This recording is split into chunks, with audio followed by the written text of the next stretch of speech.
Now we will discuss few mathematical models which uh, can be used to understand or model uncertainty in events. So first is, of course, we will be interested in random events.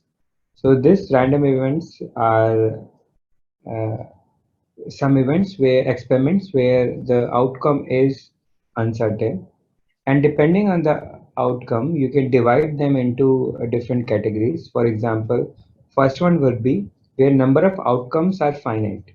So example would be a dice. You roll a dice and you get one of the six outcomes. The number of outcomes can also be countable number. So, for example, if I ask you to choose a number, there can be there are countable numbers.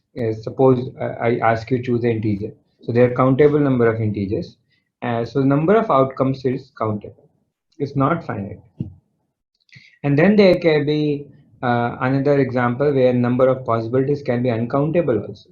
Suppose a raindrop falls from the sky and falls into the ground. So now the exact location of that raindrop can be our outcome. And this location is a real number. Uh, its coordinates are real number on a 2D plane. So there will be an uncountable number of possibilities. So then we will be discussing where we can assign numbers to such events, right?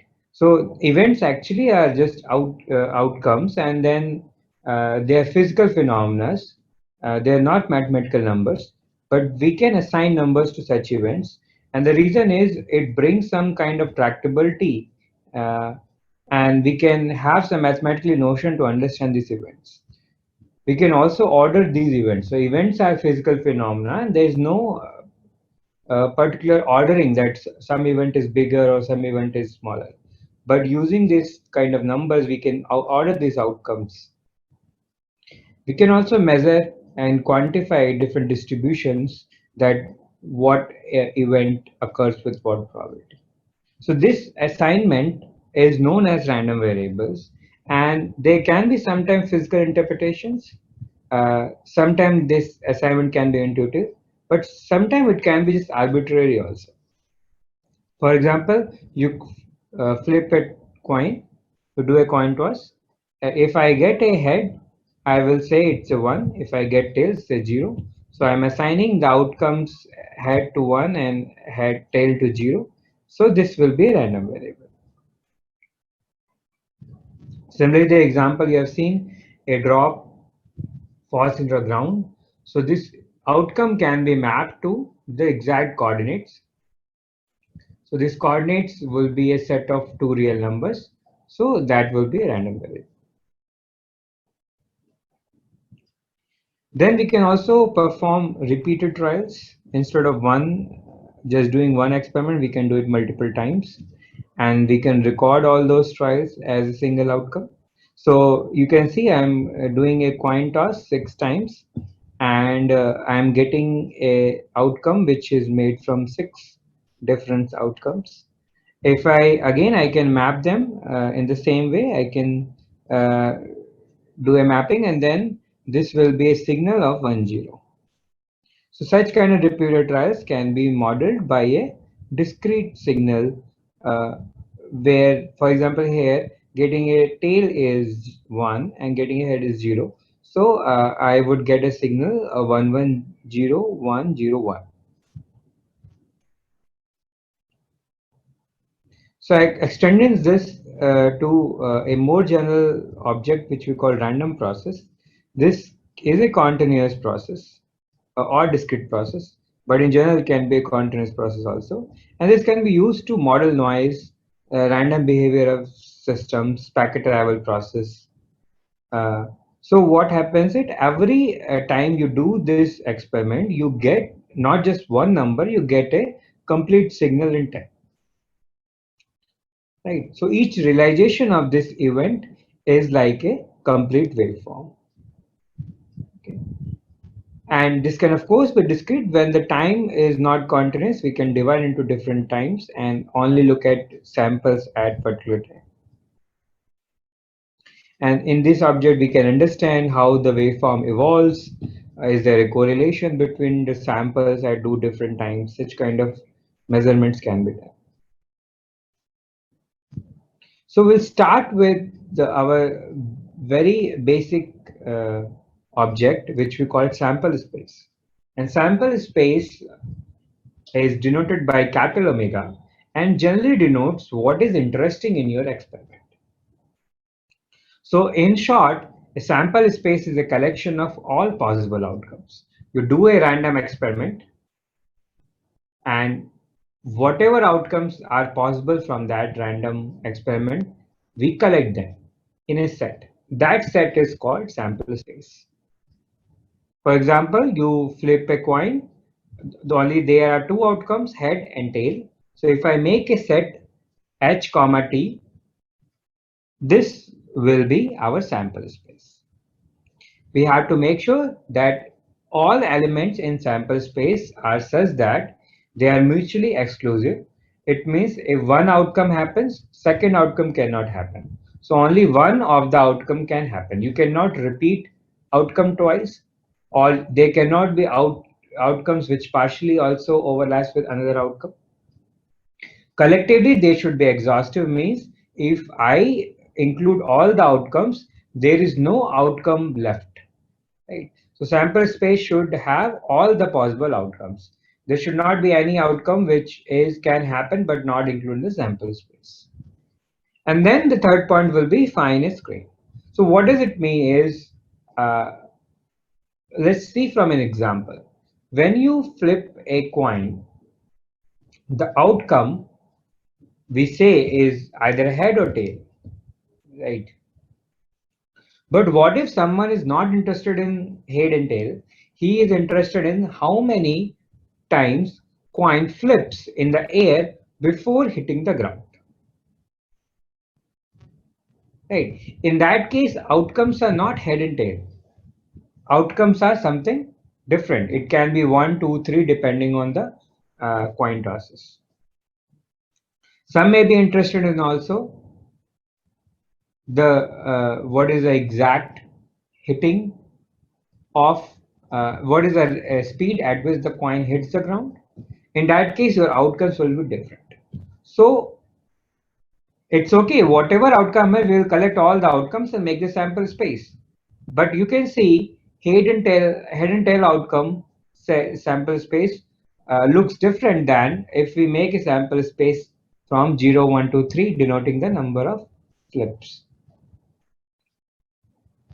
Also, let's take another little bit different case where you roll 2 dice. Then you can say my outcomes are, okay, let's take a simpler one, just roll 1 dice. Then I would say my outcome can be 1, 2, 3, 4, 5, 6. Depending on there are 6 outcomes, and if I make a sample space 1, 2, 3, 4, 5, 6, this will be my sample space. Now someone says that I am playing a game where I don't exactly worry about what number you get. I only worry about whether you get even or odd. So suppose 2 people are betting and they have to decide who wins. So they just roll a dice, and if they get even number, first person wins, and if they get a odd number, second person wins. In that case, the outcomes are just even number or odd number. So even number would be made from outcomes 2, 4, 6, and odd number will be made from 1, 2, 1, 3, and 5. But instead of saying that 1, 2, 3, 4, 5, 6 all are possible outcomes, I'm just collecting these two into 2 different objects and saying the outcome can be either even number or the odd number. So the difference between these two representation is just the granularity you choose. In one case, I am dividing the outcomes into very small parts. 1, 2, 3, 4, 5, 6. And in the second case, I am dividing the granularity into a more coarse structure just to get even and odd. How to choose this? That actually depends again what is interesting in your experiment. What do you really care about? If you really care about uh, the number of the dice, then you make sample space 1, 2, 3, 4, 5, 6. But if you only care about even and odd, you make sample space like this. So it eventually, that was why I said intuition is important. It always, you have to understand what way this random experiment will be used in the models, and that is how you make sample space. Another thing you can also understand here, keep in mind is, it's also important that an outcome should be able to measure. We should be able to do an random experiment, and depending on the whatever the outcome we get, we should be able to tell whether a particular outcome has occurred or not. Okay, so suppose you can take the same example. You flip a coin toss, and you are someone said, "I'm interested in uh, knowing if it hits the ground at some speed, right? But there is no way you can measure that, right? So even if you make sample space while including these outcomes separately, you're not able to tell whether an outcome has occurred or not. Okay, so it should be some way you should be able to tell whether an outcome has occurred or not if you are including that in sample space. So the main goal is you make sample space by taking all the outcomes, and when you do that random experiment, one of the outcome will occur, and you have to make sure that you are exactly able to tell that by the design of the experiment which outcome has occurred. Okay, not only one outcome has occurred, and one will always occur. It's not like that the sample space does not have that outcome which has occurred. It should have all the outcomes, and two outcomes also should not be overlapping. So at the end of the experiment, two outcomes should not occur together. That is how we are going to make the sample space.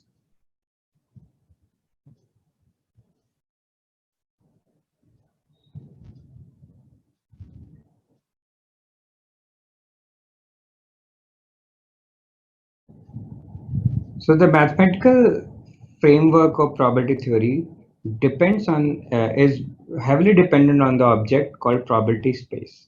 And in this course, you will spend some quite a lot time to understand what probability space is. A probability space comprises of three elements: omega, f, and p, and together they make the probability space.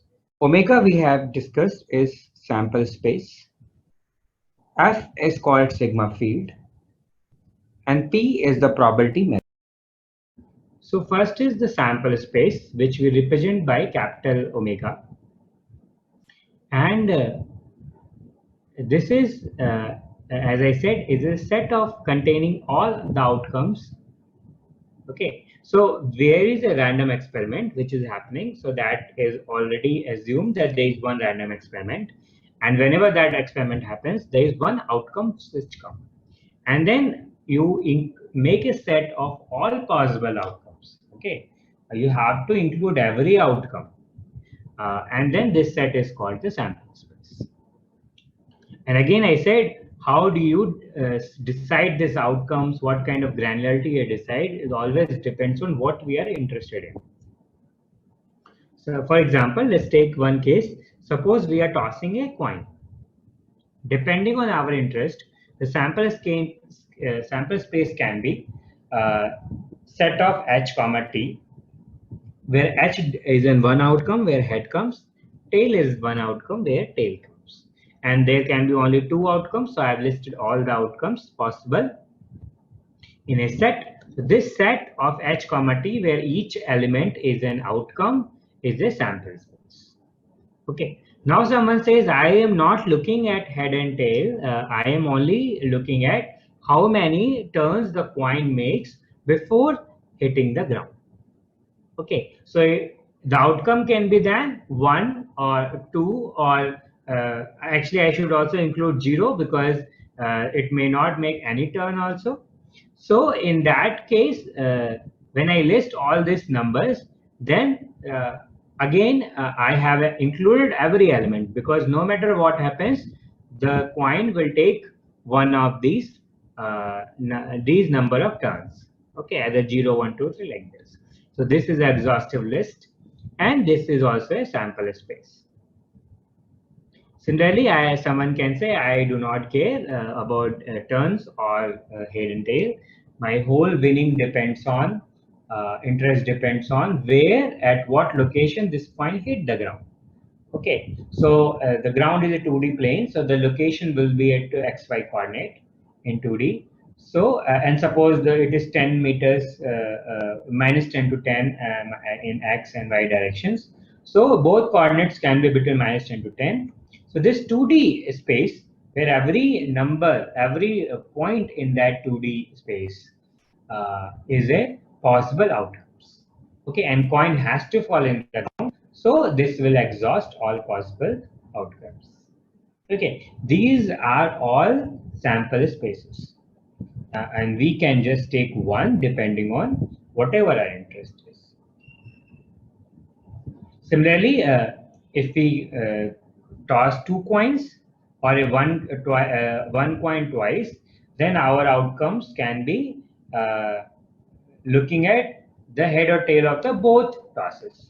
So HS means both coins have head or both tosses has head. H and T means first toss has H and the another second toss has got tail.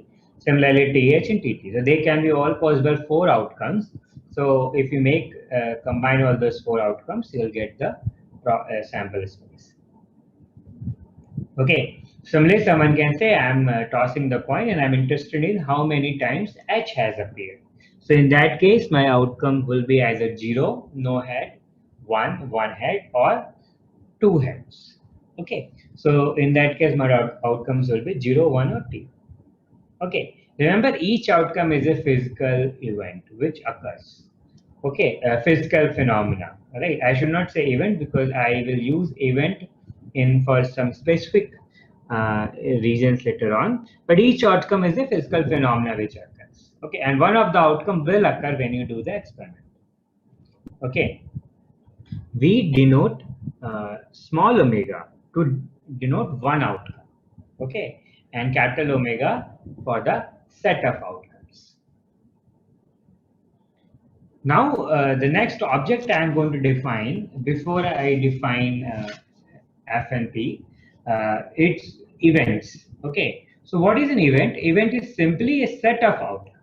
So you have sample space, you have defined all possible outcomes possible. If you take some outcomes out of that and make a set, that will be an event. Okay, so E is nothing but a subset of capital omega. Okay, every event is a subset of capital omega.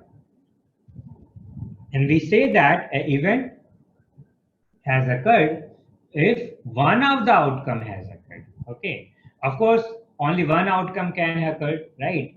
So if you include 2 outcomes in E, only one of them can occur at one time, right? Both cannot occur. So if any of the outcome occurs, I'll say the event has occurred.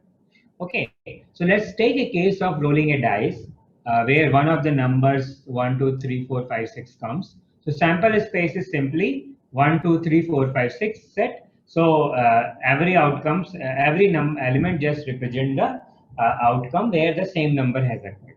Okay. Now, if I may take 2, 4, and 6 outcomes and combine them to make E. So E is a set of 2, 4, 6. Then I say either if 2 has occurred, then E will occur. If 4 has occurred, then E will occur. If 6 occurs, then E will occur. So if any even number comes, then E will occur. So E is an event showing that a even number has occurred. Okay, and why such kind of events are required? Sometimes you throw a dice and you look at the numbers, but suppose only 2 people are playing, right? And they decide if the even number comes, then the first person wins. If the odd number comes, then the second person wins, right? This game can be very well played with a coin also. Head with one win and tail with the another win, right? But suppose you do not have a coin at that moment, right? Suppose this is a cricket match and then you have to decide which team will play first, and you don't have a coin. So you just throw a dice, and if the even number comes, the first team plays first, and if the odd number comes, the second team plays, right? And in that case, your event is either 2, 4, 6 or 1, 2, 3, 1, 3, 5. These are the only two events you are interested in. You don't even want to know what exact number has occurred. You only want to know whether the number is even or odd to decide your winning. Okay, so why again to understand this, why such things are important? So basically, to make the game fair, that both teams have equal chances of winning, you only want to make sure that the probability of this E is half. Okay, I have not defined probability, but just for intuition, you can understand. I want to make sure that the chances of this E happening is equally likely to this E not happening. Okay, and I don't care what is the individual probability of 2, 4, 6, but together they should make a half probability of occurring, so that the probability of E complement is also half. Okay, it may happen that 6 never occurs. You have a dice where 6 never occurs, only 2, 4 occurs. And that is fine with me because the total even probability is still half and it is equally likely to getting a odd number.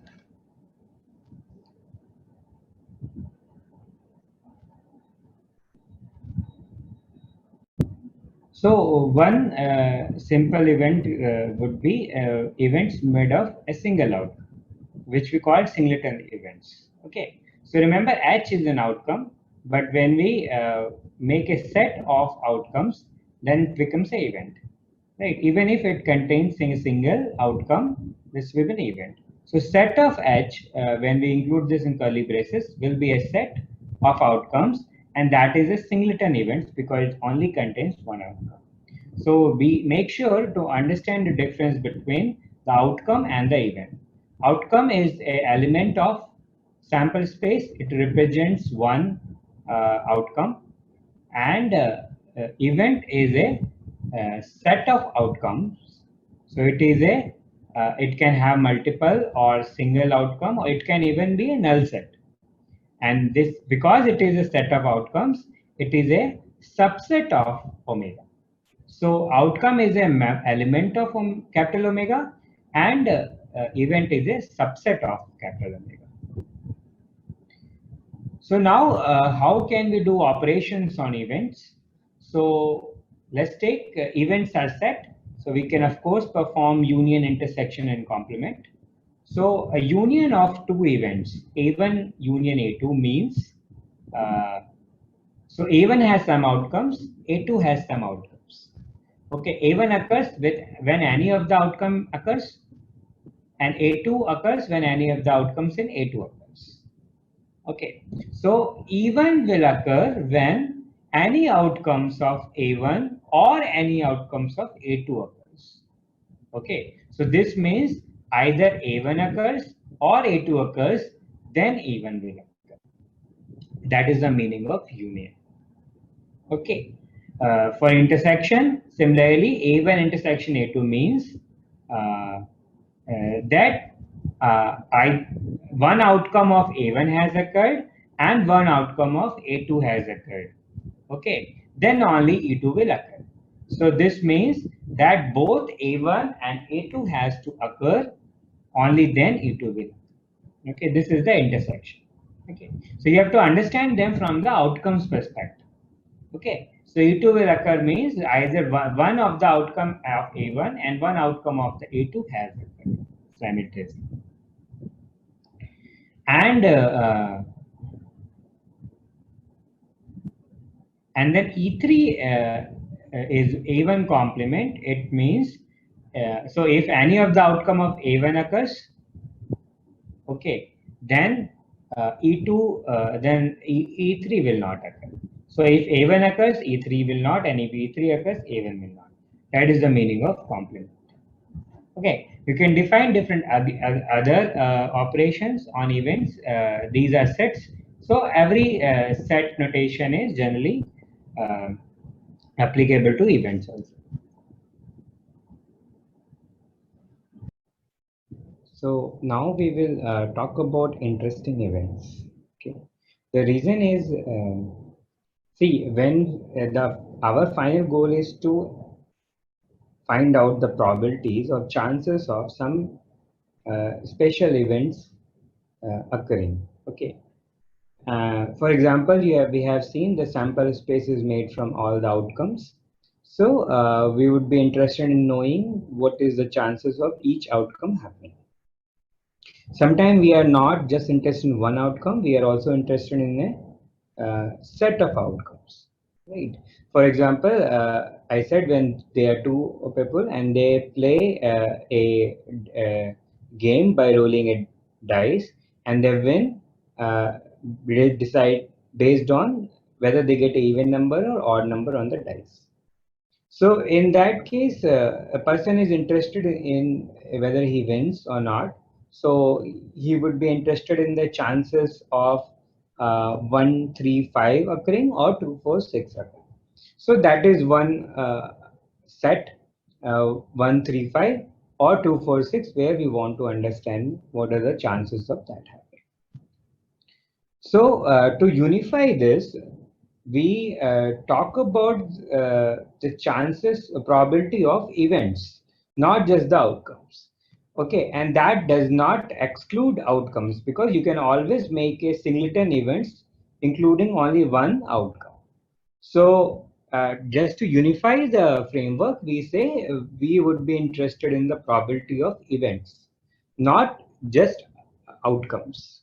And if you want the outcome, then you construct a singleton event from one outcome and you talk about the probability.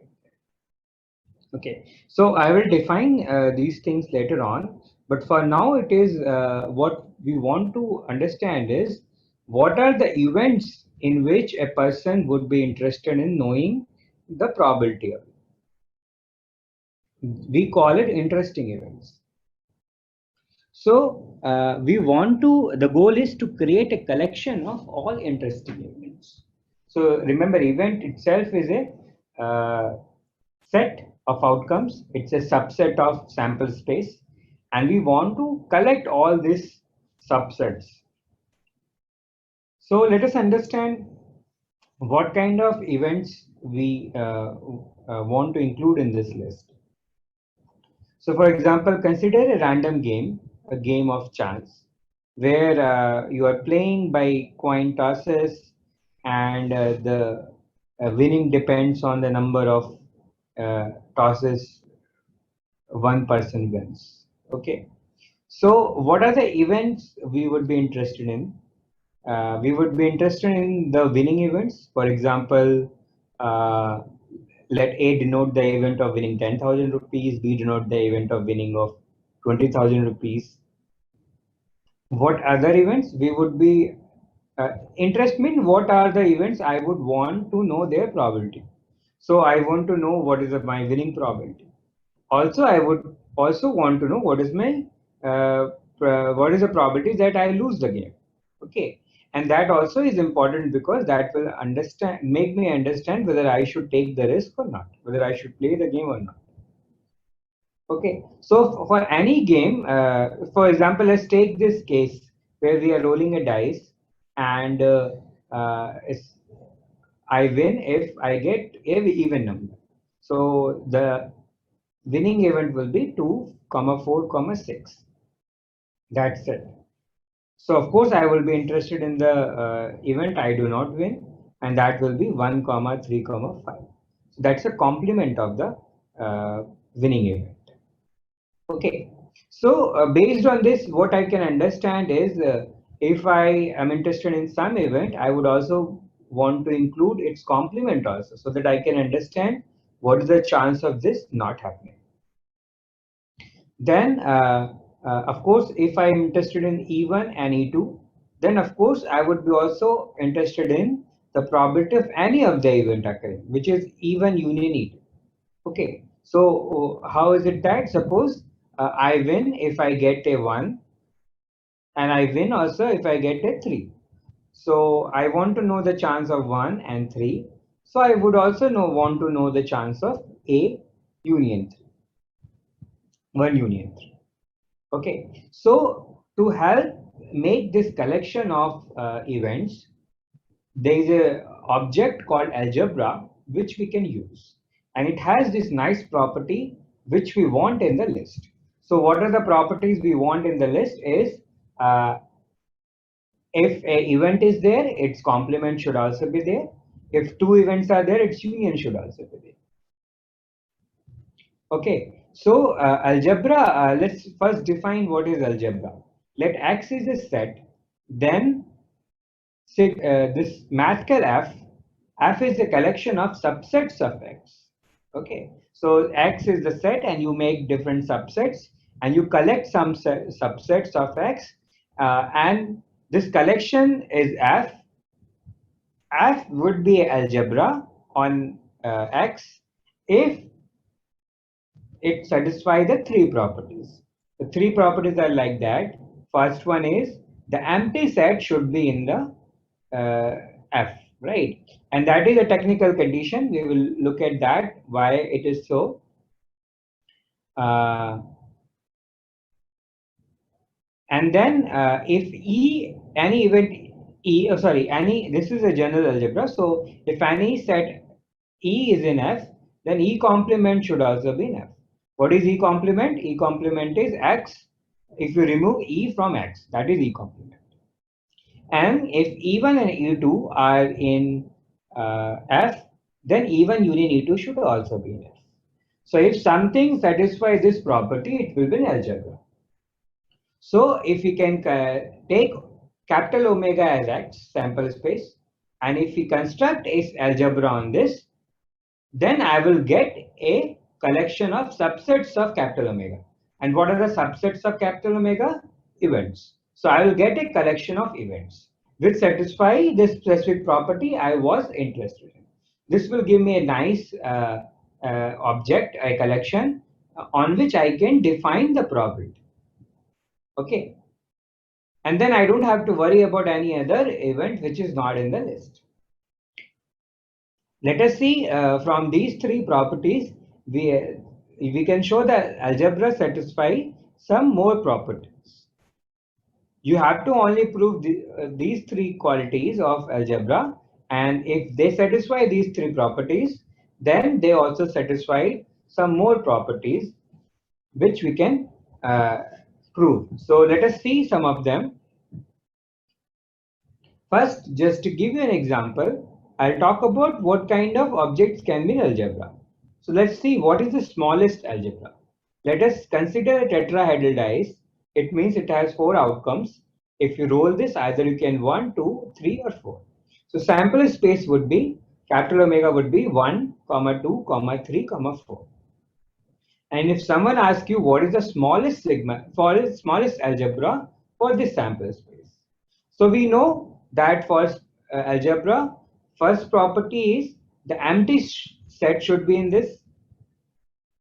Okay, so algebra should contain phi. Now, because phi is there, so phi complement should also be there. Phi complement is the complete sample space, capital sigma, capital omega. So algebra should contain phi and sample space. Okay. Does it need to have anything else? No, because if phi and sigma omega is there, the union is also omega, which is already there. So the smallest algebra required would be phi comma omega. Okay, and this is the smallest algebra uh, on this sample space. Right. Now, if someone asks you, I am also interested in this event that I get 1 or 3, I get an odd number. So because I am interested in this, I want you to construct a algebra which surely have this event. So what will be the smallest algebra you can make which contains this favorable event? Okay. So my claim is this algebra would be phi 1, 3, 2, 4, and capital omega, right? How can we show this? Of course, from the first condition, it need to have 5. If it has 5, its complement, which is capital omega, should also be there. Then I also want 1 3 should be there. If 1 3 is there, then its complement, which is 2 4, should also be there. Now 2 4 complement is 1 3, so I'm fine. Capital omega complement is 5, which is also there. Now let's take the third property. Union of 1 3 and 2 comma 4 is capital omega, which is there. Union of 1 3 and capital omega is capital omega, which is also there. Union of 5 and 1 3 is 1 3, that is also there. So you can test with all the combination and you can show that it satisfies all the properties. Okay, so remember, whenever you add one object, you have to check with all possible combination that all possible union should be there, all possible complement should be there. Okay, so this is the smallest algebra which we can construct on this, which contains the event I am interested in.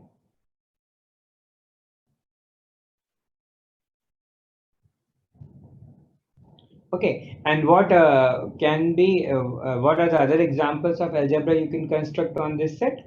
Of course, I can say I'm interested in every singleton outcomes also.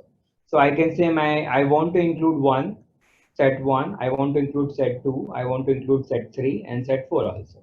So in that case, when you construct, you have to take complements of all these sets, right? So you have to include, if you include 1, you will include 2, 3, 4.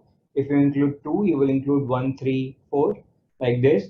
If you include 1 and 3, then you have to also include 1 comma 3. Okay, you include 1 and 2, you have to also include 1 comma 2. And then you have to also include the complement of 1 comma 2, which is 3 comma 4. So all this combination should be there. And you find out that if you include all those things, you end up, your algebra would have 16 elements. And it will be nothing but the power set of your capital omega.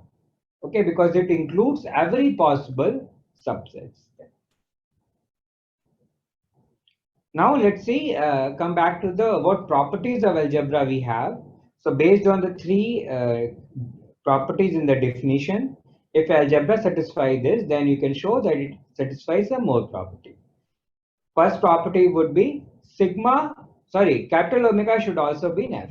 And that is easy to show because phi is in F, so phi complement should also be there. Then of course I want to show that if E1 and E2 are in F, then E1 complement E2 is also in F. So condition say the union, but here I'm saying even the intersection should also be in F. How do I show this? It's very easy. If E1 is in F, then E1 complement will be in F. Similarly, if E2 is in F, E2 complement will be in F. And if E1 complement and E2 complement both are in F, then their union should also be in F. So this means E1 complement union E2 complement should be in F. And because E1 complement union E2 complement is in F, their complement should also be in F. So this means E1 complement union E2 complement should be in F. Okay, now if you solve this E1 complement union E2 complement, you can apply De Morgan's theorem and then you can say it is equal to E1 intersection E2. So E1 intersection E2 is also in F. That is what we want to show. Similarly, if someone says E1, E2 and E3 are in F, then show the union of the three sets should also be in F. That is easy to show because E1 and E2 are in F. So E1 union E2 is in F. Okay, now E1 union E2 is in F and E3 is in F. So E1 union E2 union E3 should also be in F. And in fact, you can extend this proof to show that any finite union will be in algebra. So if there are EIs and EIs, then the union of E1, E2 up to En is also in F. Okay, and this is true for any N.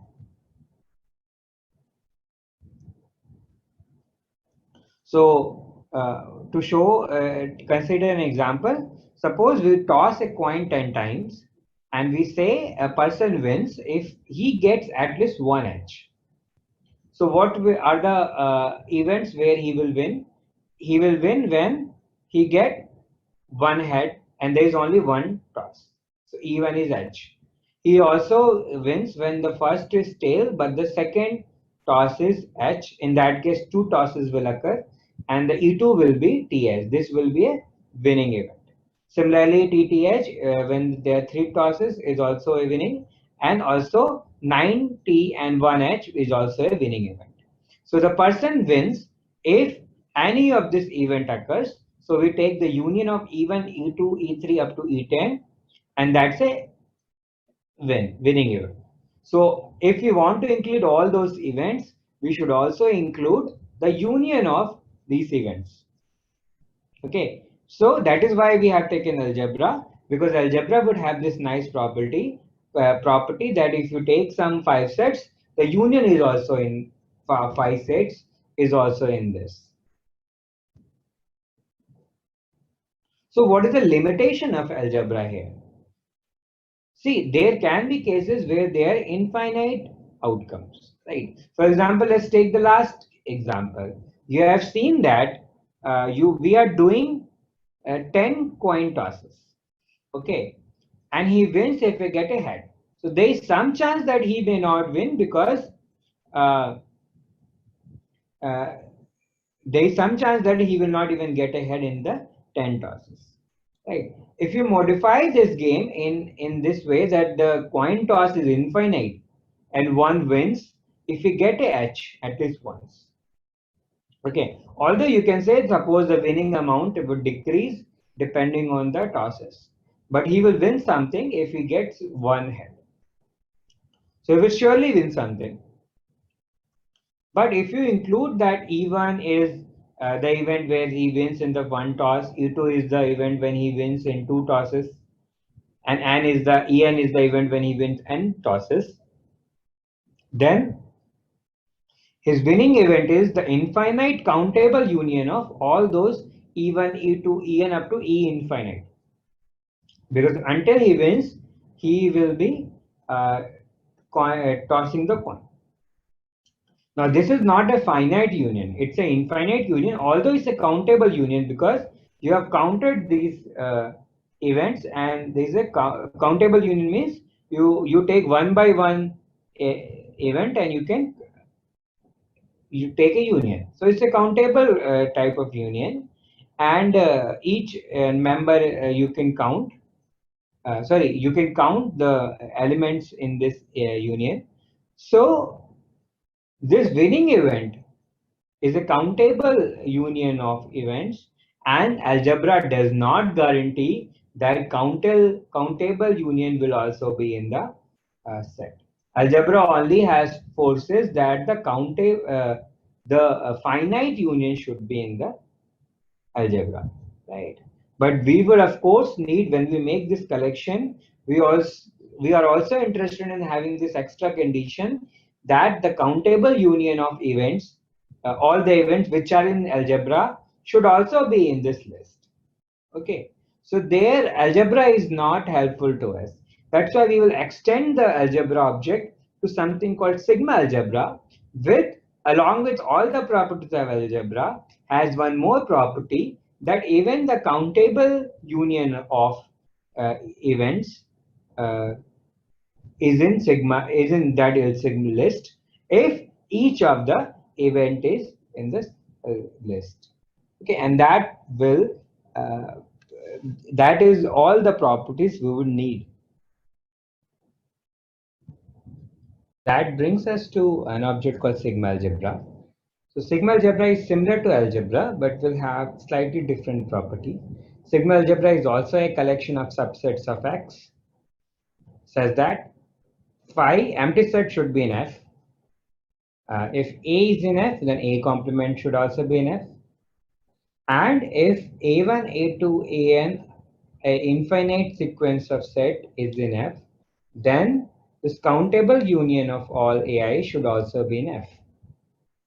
That a third property which is different than the algebra, that here we require that if there is an infinite sequence of sets, then and they all belong to F, then the countable union should also belong to F.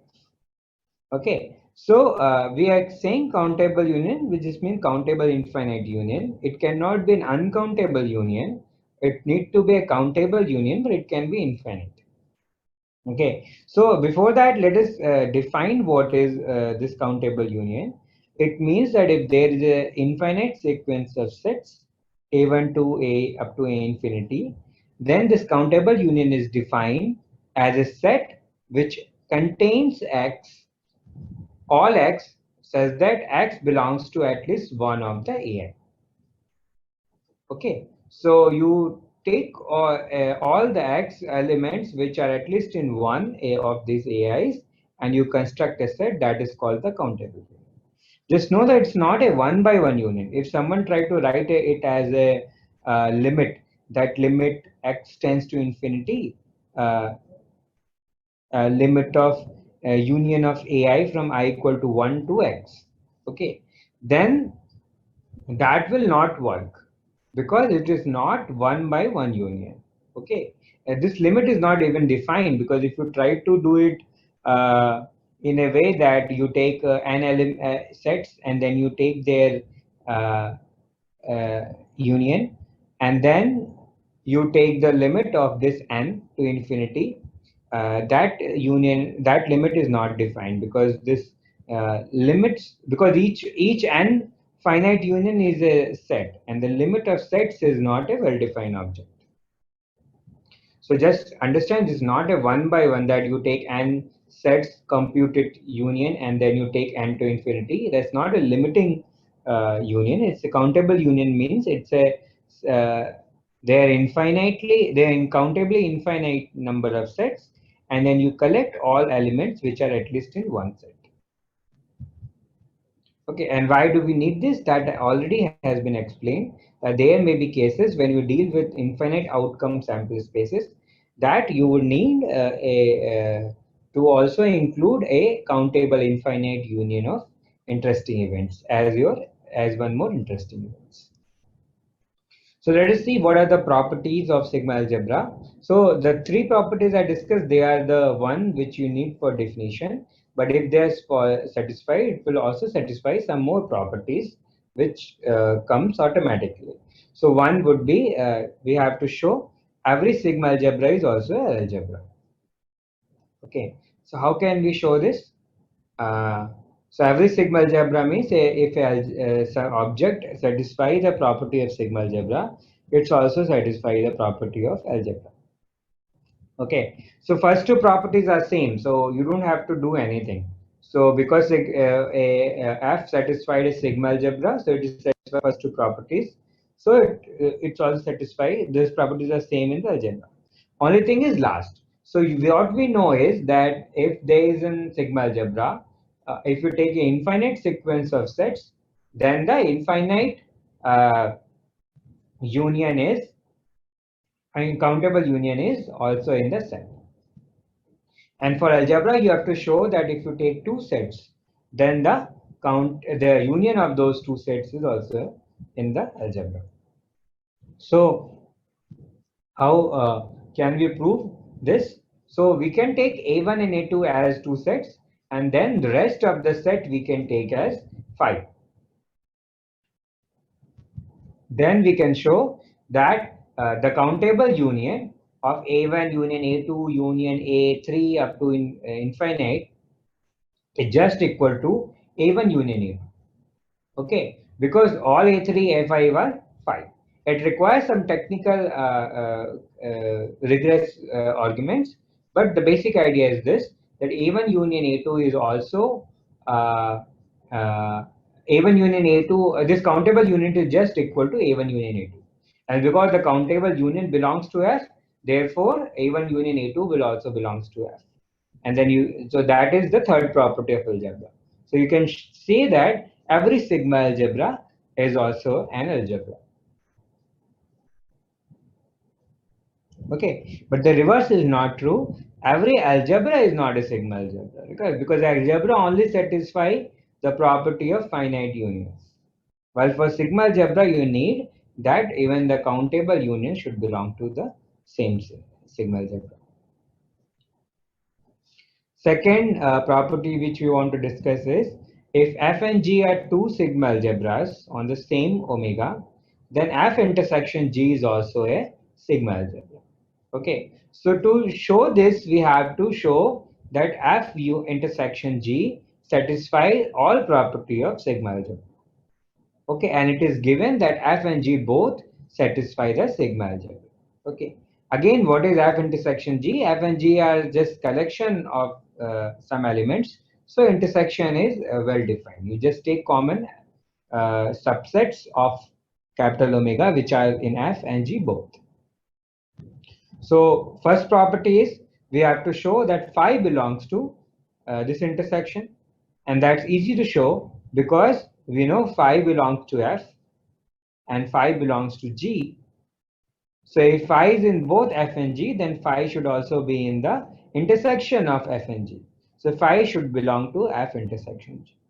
Right. So first property of sigma algebra, that phi intersection g sigma algebra is satisfied. Let's move to the second property.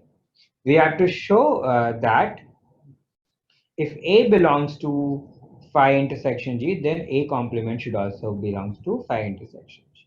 Okay, so now because A belongs to phi intersection G, it means A belongs to phi, sorry, A belongs to F.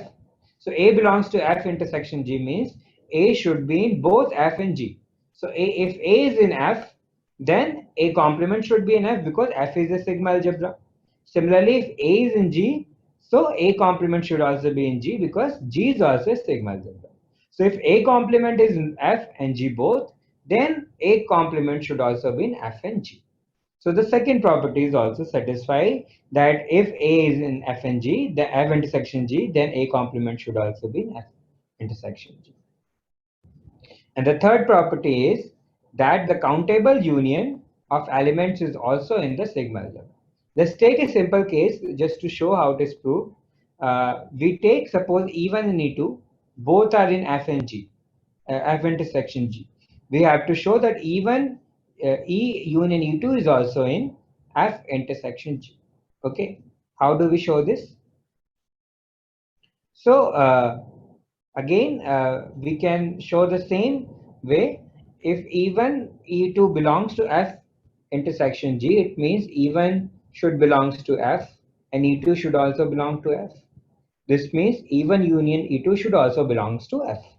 Similarly, you can show E1 union E2 should also belongs to G. So if E1 union E2 belongs to F and G, it means E1 union E2 should also belongs to F intersection G. Okay. And from this argument, you can extend it for the countable union also. Now let's talk about some examples of sigma algebra. First, I'll take as smallest sigma algebra, and I consider the same example. It's a tetrahedral dice, and the outcome are 1, 2, 3, 4.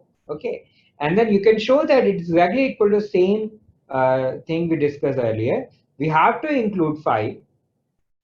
Okay, so we start with the empty sigma algebra. Now we have to include phi. So one element will be phi. If phi is there, phi complement is also there, and phi complement is sigma. And all the other properties are satisfied, so we don't have to worry. Uh, Smallest sigma algebra is just phi comma capital omega. Then we come to the same example again. If the favorable event is 1 comma 3, what is the smallest sigma algebra containing this event? For finite case, the finite says is actually same, and then you would get that sigma algebra is 1 3, and then you have to include 2 4 also, which is complement of 1 3, and the union is capital omega, so we are fine. Okay, now can there be other sigma algebra which contains 1 3 but they are bigger than before? So we come up to with this 1 3 and we said it's the smallest sigma algebra containing 1 3. So can there be other sigma algebra which contain 1 3 but are bigger than before? Of course, we have to include 1 3 and 2 4, but then I can say I also want to include 1, right? 1 is also a subset of capital omega. So I include this 1. So if I include 1, I have to include 2 3 4, the complement of 1. right? Then I have to also include the intersection of a union of 1 3 and 2 3 4 and 2 4 and 2 3 4. So 1 3 and 2 3 4 is just the complete sample space. We are fine. Now because we have included 1 3 and 1, okay, so we also have to include the yeah, 1 3 and 2 4, and sorry, we have to 1 and 2 4, so also we have to include the union of 1 and 2 4, so we have to include 1 to 4, okay. And then if we include 1 to 4 and okay, and then of course because we have included 1 3 and 1, okay, we have to also include the minus of these two events, right? That we can show by complements, okay? Because we have included 1 to 4, so its complement, which is 3, should also be in the set. So this is the smallest, sorry, this is the one sigma algebra which you can make containing 1. And you can make actually many sigma algebra for this which contain 1 3. Smallest is the only one which we have defined here, but you can make other sigma algebra which are bigger than this and which contain 1 3. Okay, and what can be the biggest sigma algebra? So for finite sets, the biggest sigma algebra can be power sets. Okay, a power set contains all subsets of X, so there is no set left. Okay, remember sigma algebra is just the collection of subsets, right? And power set is a collection of all subsets. So power set is the biggest sigma algebra you can construct. Okay, of course it will have a phi and the complete set also. Okay, now we come back to this thing, smallest sigma algebra containing a collection of events, right? And we have discussed this, how we can construct a sigma algebra containing 1, 3, right? Let's take one more case where we want to construct a smallest sigma algebra containing H, okay? Where H is a collection of subsets given to us. And we say this is the interesting event which we want to include. So can you construct sigma algebra? Because H may not be a sigma algebra, right? For to define the probability later on, we require a sigma algebra. But so someone tells me that these are some interesting events collection.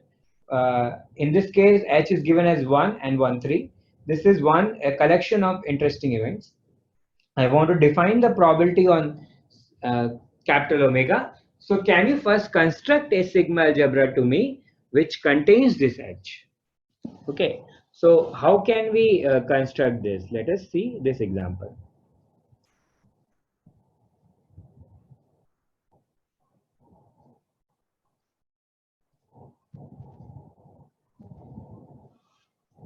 So we are given this H as 1 and 1 3, and we have to construct this sigma algebra which is a sigma algebra and contains H, of course. So we'll start by putting phi and complete omega, that is always required. Then I put 1. If I put 1, then I have to also include its complement, which will be 2 3 comma 4, right? And this is kind of complete because the union is already capital omega. Then I include 1 comma 3. Okay, if I include 1 comma 3, I have to make sure the union with other sets is also there. So 1 3 union with phi is 1 3, 1 3 union with capital omega is capital omega, 1 3 union with 1 is 1 3, then fine. And 1 3 union with 2 3 4 is the complete 1 2 3 4. Okay, that is also omega. Now because we have included 1 3, we have to also include its complement, which is 2 comma 4. Okay, now we have to include, because we have included 2 4, we have to include this union with everyone. So 2 4 is there, so 2 4 is phi, 2 4 union with capital omega is capital omega, 2 4 union with 1 is 1 to 4, we have to include 1 to 4.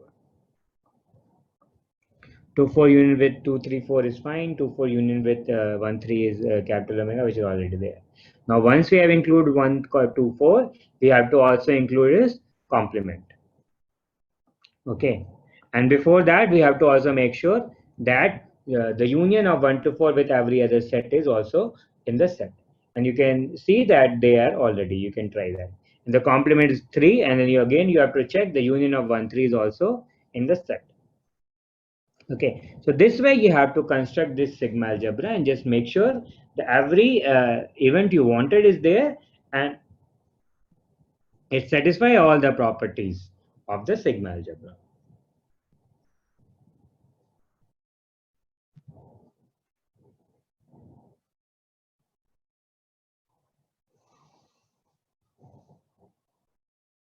So the question is, does this smallest sigma algebra always exist? And which we can show this that in this following example, suppose Hi is a sigma algebra containing H. Okay, and if we compute the countable intersection of HIs, it is also a sigma algebra.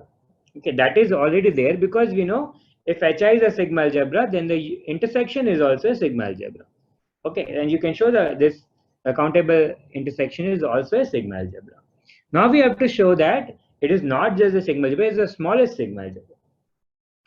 So to show this, let us make a contradiction argument. We will first assume that this is not the smallest one. Okay, so if this is not the smallest one, let's assume there is another sigma algebra G which is smaller than this. Right.